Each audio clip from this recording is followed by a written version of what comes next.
The tavern's wooden doors crashed apart, releasing a thick cloud of grime and perspiration into the night.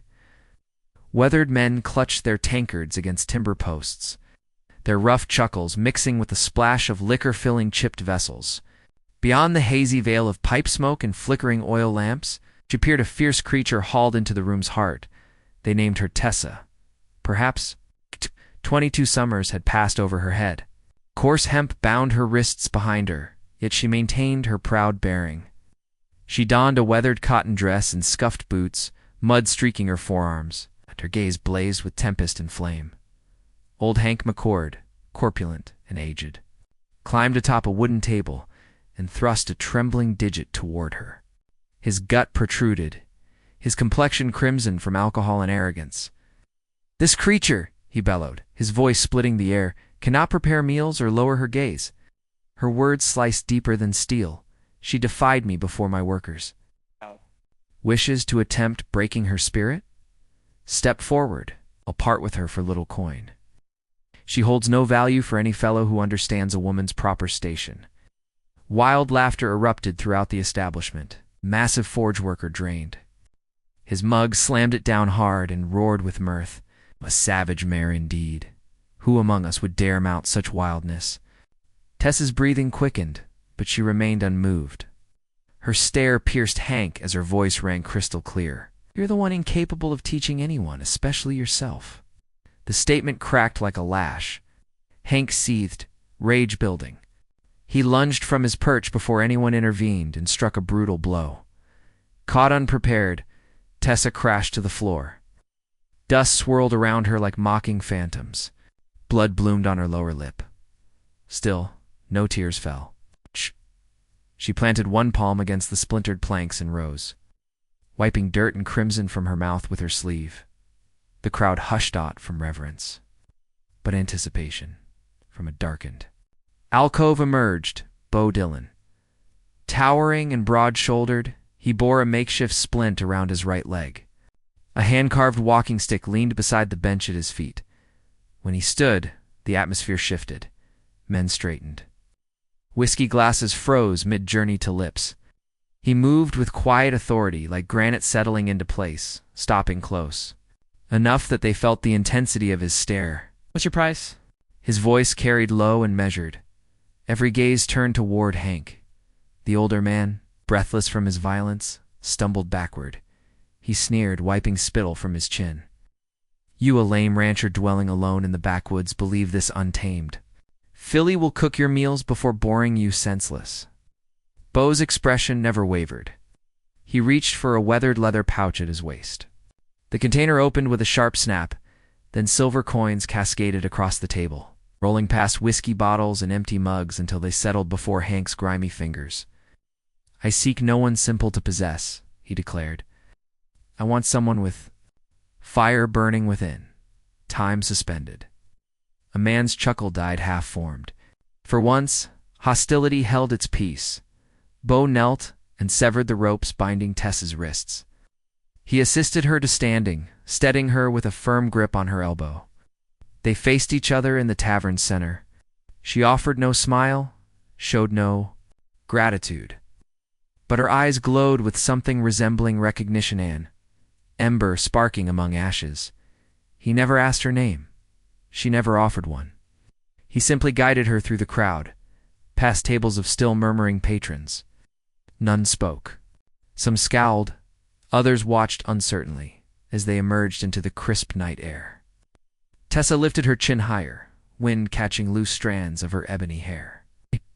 She walked without glancing back at the swinging doors where laughter and curses had filled the walls moments before. Behind her, beside her, Bo followed. He remained silent, carrying a lantern that cast steady light in the darkness. But his eyes stayed fixed on her, the woman who refused to bend, though she wouldn't speak the words. Something within Tessa shifted. A recognition that perhaps this man also lived by his own code and wouldn't demand she silence hers.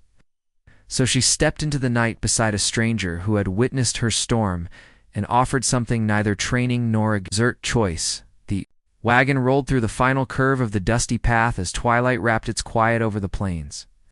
Tessa sat upright beside Bo, arms folded, jaw clenched.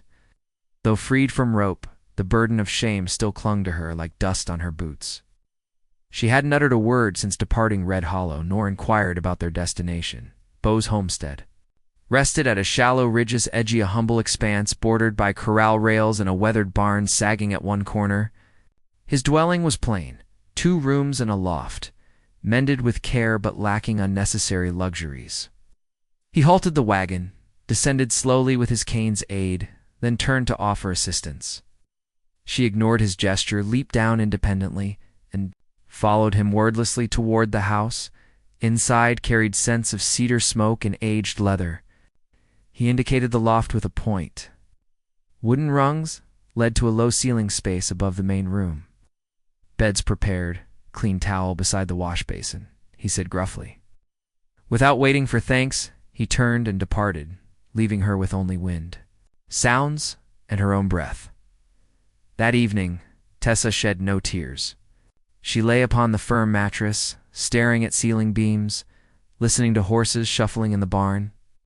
She knew strange rooftops, cold floors, men with harsh hands and cruel tongues. This one differed to silent, to clean, suspicious dotted dawn. Before sunrise broke, she awakened. She drew water from the well, stoked the fire, and began sweeping the front steps. No one instructed her. She simply understood better than to leave tasks undone in another's home. When Bo opened the door, limping toward the barn, she had already begun heating water for coffee and was cleaning a saddle near the fence. He paused, taking in the sight, then approached and placed something on the porch rail, a pair of soft, worn leather gloves, sized for her hands. "Don't behave as if you're concealing wrongdoing," he said, not harshly. "Work as though you belong." Tessa accepted the gloves. She said nothing. But something in her gaze shifted, a tiny fracture in the barrier she had constructed so carefully. That afternoon, as she split wood by the shed, she caught him observing her, not judging, merely watching. Her swing showed experience. She had performed harder labor, dirtier work. Chopping wood felt almost generous. Bo returned to his chair by the hearth, cane resting against the stonework. She brought him coffee. He looked up, surprised. "Why?" he asked. She shrugged. "You purchased me." His jaw tightened. I paid to remove you from McCord, not to own you. Same thing to most people, not to me." Silence filled the room again, but no longer the cold variety. That night, Tessa lay in the loft, listening once more, not for danger, just for him. The sound of Bo moving below, the fire's settling groans, the quiet whisper of outside wind. She didn't trust him yet, but fear had departed, for a girl who had spent her life battling for every breath in space. That was the beginning. The wind swept steadily over the ridge, framing the ranch, sending dry sagebrush rustling along fence lines. Tessa rode the property each morning now, her hair tucked beneath Bo's old trail hat. Boots dusty, framed straight in the saddle as if born on horseback. She moved purposefully, inspecting fence posts, distributing feed, her voice calm and low. While herding cattle to the lower field, Bo watched from the porch, cane across his lap, speaking little but noticing everything. Late one afternoon, as the sun began sinking behind hills, Bo limped toward the barn with bucket in one hand, halter in the other. Tessa was brushing down one of the younger horses when she heard the thudder, sharp sound of flesh meeting earth. She turned. Bo lay awkwardly near the water trough, muttering curses, his cane several feet distant. She ran to him, already crouching. "Don't move." "I'm not going anywhere," he grunted, without seeking permission. She slipped one arm behind his back, another around his waist. "Come on," she muttered, lifting. "You're heavier than you appear." "I look heavy," he rasped, but allowed her help. Progress was slow. Her chest pressed against his back as she half-carried, half-dragged him toward the house. Neither spoke, but both were acutely aware of their closeness. How the line between necessity and something else flickered. When they reached the steps, she shifted him to sitting position too quickly. His legs struck the bench edge with a dull thump. He winced, gritted his teeth. "Sorry." she said, eyes flicking up, then quickly away. Not broken, he replied, voice tight. Just bruised pride.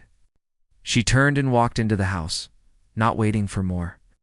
Behind her, Beau watched the sway of her shoulders and how evening light caught in her hair. He chuckled to himself, a small, surprised sound.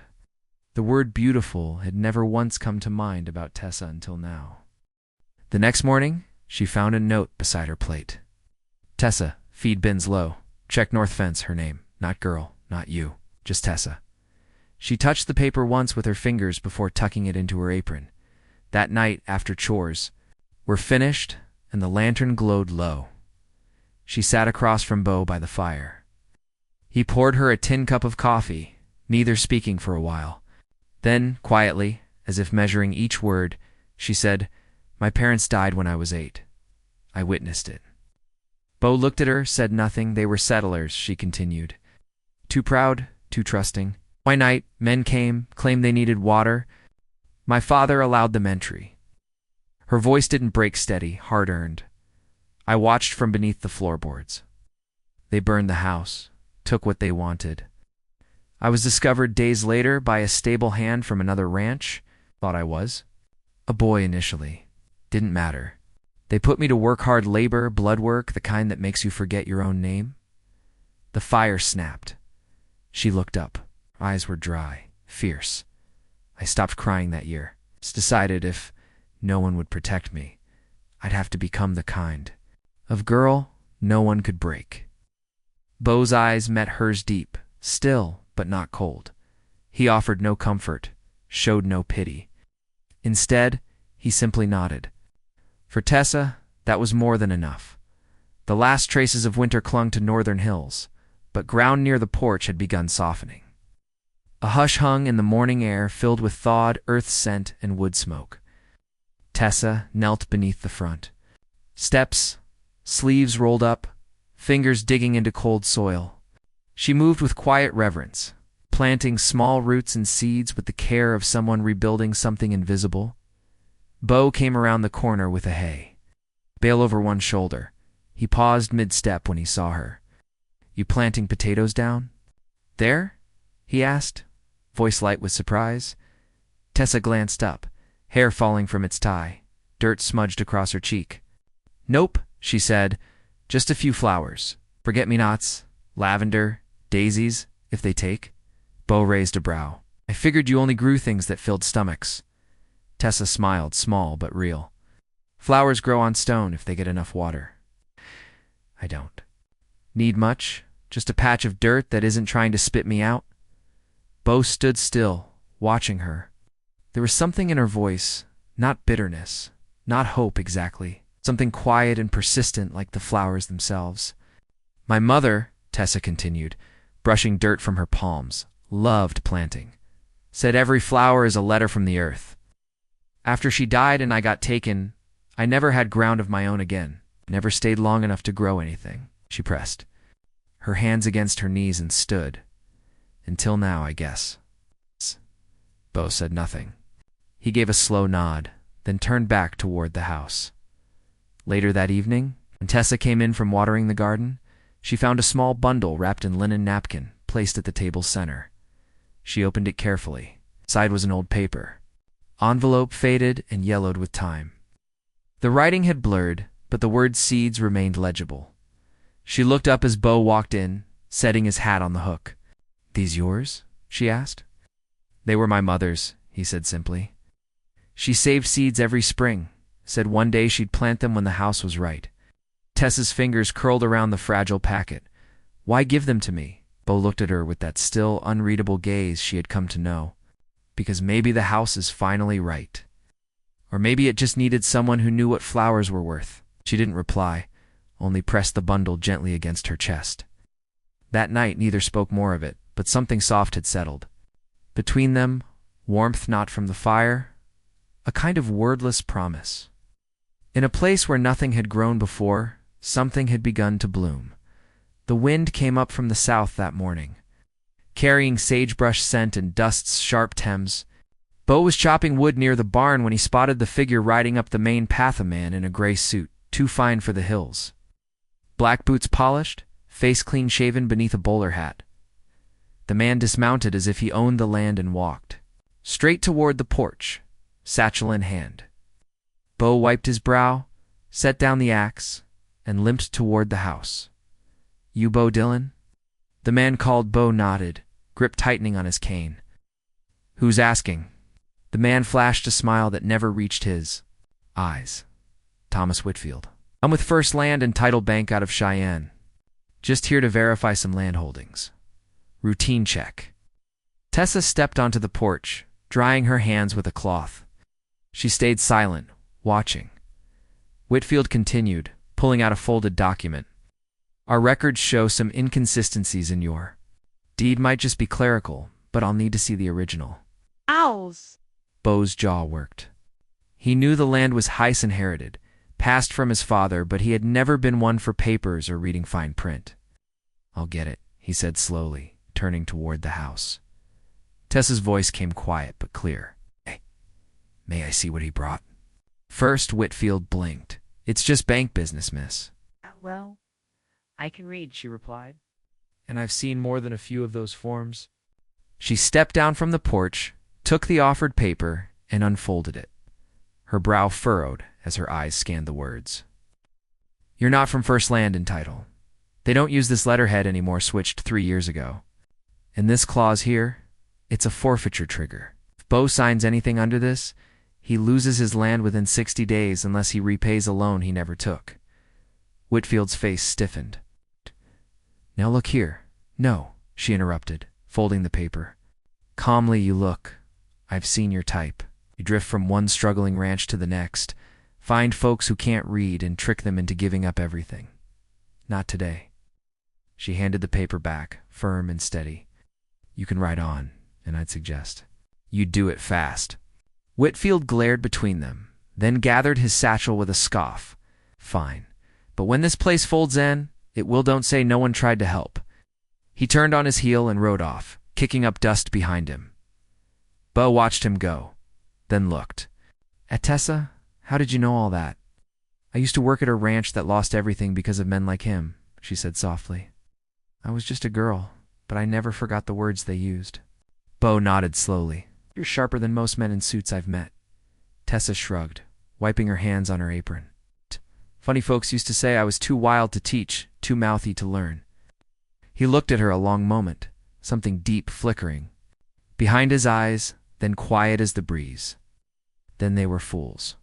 For a moment neither spoke. The sky stretched wide above them, wind curling around the porch like a whispered promise. Inside the house, the kettle began to whistle. Tessa turned. To go, her steps easy. She didn't need, thanks she hadn't done it for that.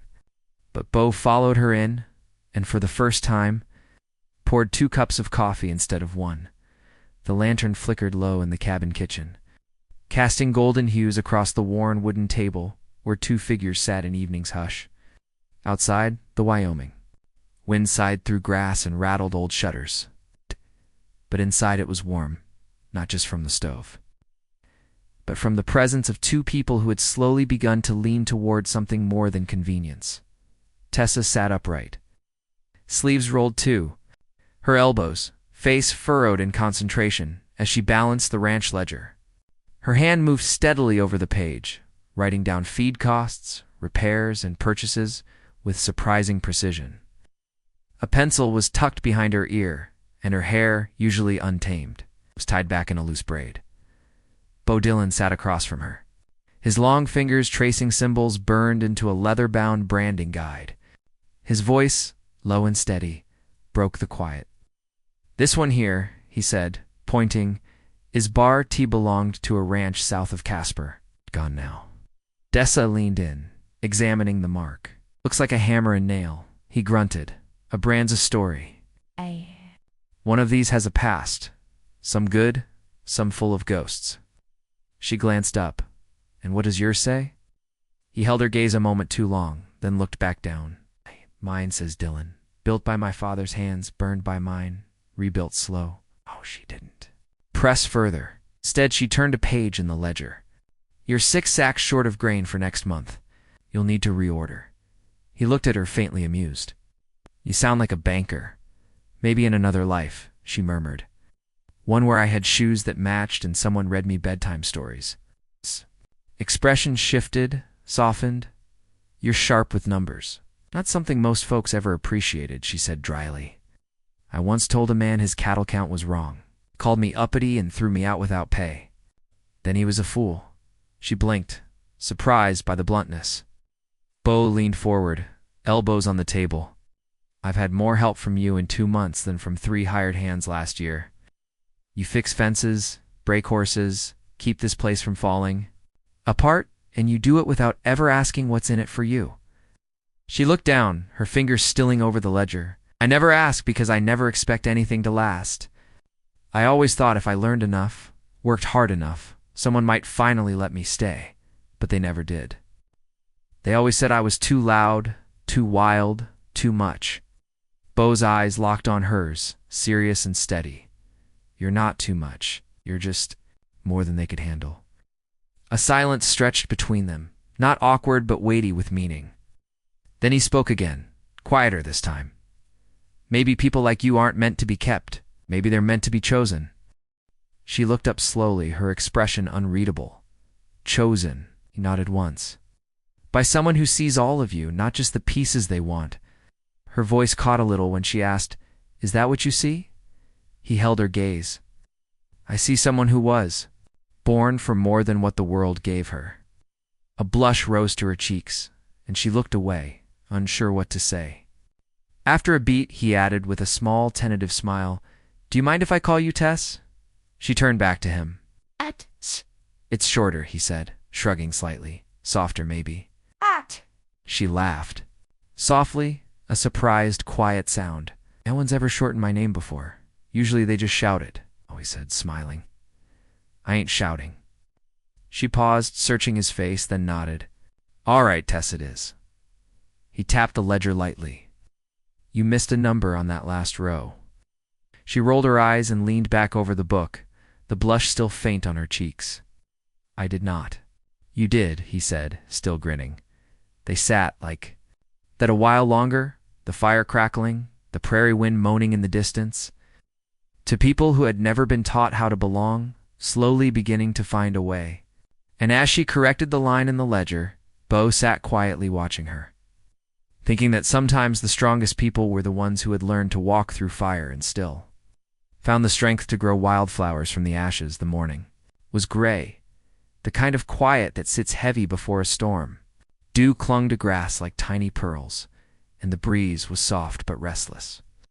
Tessa walked slowly across the pasture, a satchel slung over her shoulder, boots damp from morning mist. Behind her, the ranch lay still, chimney smoking faintly, windmill creaking in the distance. She had left a note on the kitchen table, folded neatly beside Bo's coffee mug, for words written in her small, straight script. Thank you for letting me survive. No tear stains, no goodbyes, just the sort of message left by someone who never expected more than a warm place and time to catch her breath. Tessa didn't cry. As she walked, her eyes were dry, her breath even. But each step felt heavier than the last, because even though she told herself it was time to go, that she had earned her keep and nothing more, her heart had begun to root itself in the dirt. She once thought too hard to call home. She reached a shallow creek at the ridge's base, water glinting like glass over stones. She sat on a flat rock, unslung her satchel, and stared down into the moving current. No sound but birdsong and her own heartbeat. Then hooves. She heard them before she saw him. Bo's horse slowed on the ridge above. His silhouette against the pale sky was unmistakable, tall, broad-shouldered, one knee still stiff in the saddle. He dismounted slowly, wincing slightly as his boot hit the ground. For a long second, he just stood there. Then he walked down to her. Tessa stayed seated, arms folded over her knees, not turning. When he was close enough to see the crease between her brows, he said softly, You left before breakfast? She didn't answer. He looked around at the satchel, the empty space beside her, the raw silence hanging in the air. Then he asked, You think I hired you to muck stalls? That made her look up. I don't think anyone hires someone like me for anything else, she replied. I was trouble when I came, a burden when I stayed. I just thought maybe it was time to stop pretending. Pretending what? this was ever meant to last. Her voice cracked a little and she bit her lip. Bo stepped closer.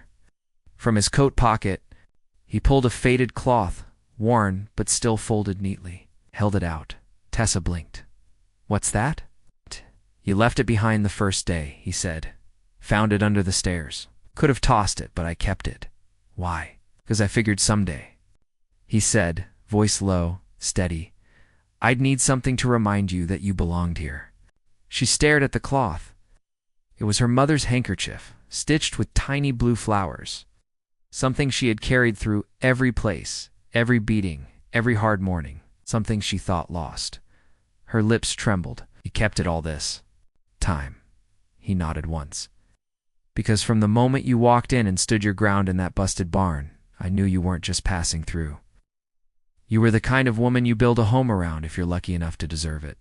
She shook her head, breath-catching. Not someone men keep. No, he said gently. You're someone men follow if they've got the spine too. Tessa stood slowly. Creek whispered beside them, wind brushing her cheek like a question. Bo extended his hand. He didn't promise anything.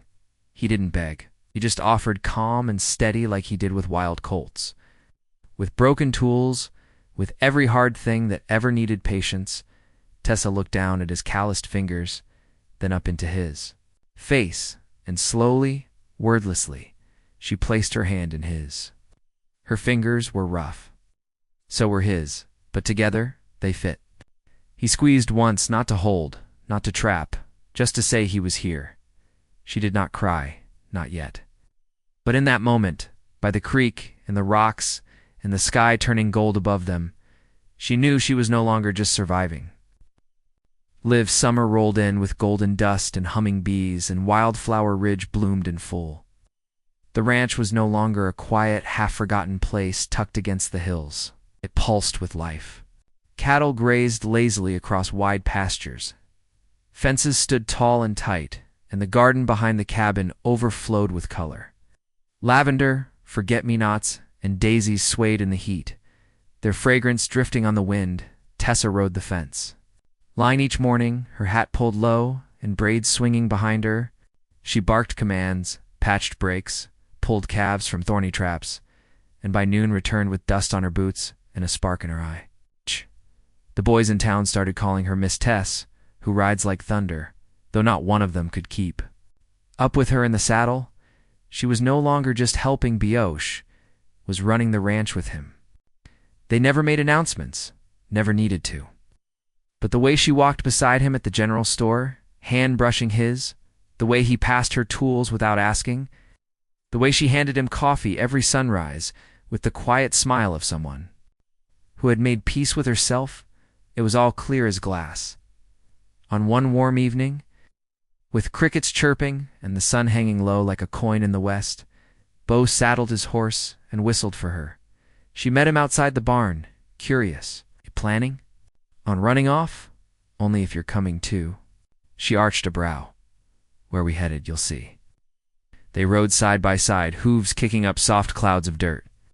The trail wound past the southern field, over the small ridge where wildflowers bloomed thickest in spring. It had been Tessa's idea. To scatter seed there? The soil was rocky, the hill half-barren, but she said it deserved something beautiful. Now, in the golden light of dusk, that hill was ablaze with color. Bo dismounted and tied his horse. She followed suit. Together, they climbed the last slope on foot, boots crushing wild petals. At the top, they stood in silence. The flowers brushed their knees. Wind moved through them like a hymn. In the distance, the ranch lay quiet and golden, safe under their shared care. Bo cleared his throat. You said something once about how flowers can grow on rock. Tessa turned, curious. I did. He looked at her, steady and calm, got me thinking. Flowers can grow on stone, maybe love can too. She didn't speak, just watched him, every wall inside her trembling but not falling. Bo took a slow breath. Does it grow, Tess? Love, I mean? She blinked, then smiled softly, a smile full of everything she had been and everything she had become. In people, she said, who ain't afraid of where they came from, even when it hurt. His eyes dropped for a moment. Then he reached into his coat pocket. From it he pulled a piece of leather, worn, curved with age. It was the old horse rein he had carried since boyhood, the first one he'd ever carved, and in the center a single letter burned into it. T.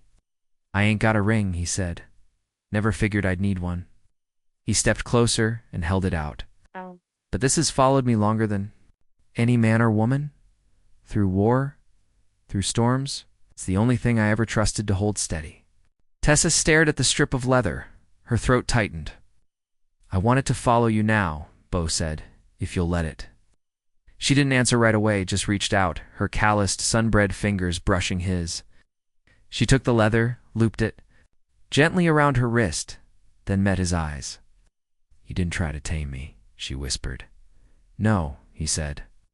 "You're not a thing to be tamed. You just stood beside me." He nodded. "That's the only way I want it," he said, "beside you, always." They stood like that long after the sun dipped behind the ridge. No vows, no preacher, just flowers, wind, and two souls who had stopped running. From that day forward, folks didn't call it Dillon Ranch anymore. They called it Wildflower Ridge, not just for the blooms, but for the woman who made them grow. Tessa rode beside Bo every day after, through storm, through sun, through every broken fence and every birth in the barn. And when strangers came and asked who ran the place, the townspeople would say, "She does the girl no man could keep." But someone did, they'd reply, smiling. Someone chose her, and she chose him back. If this story touched your heart, if you felt the dust in the wind, the fire in her eyes, and the quiet strength of a man who chose not to tame but to stand beside, then you're in the right place.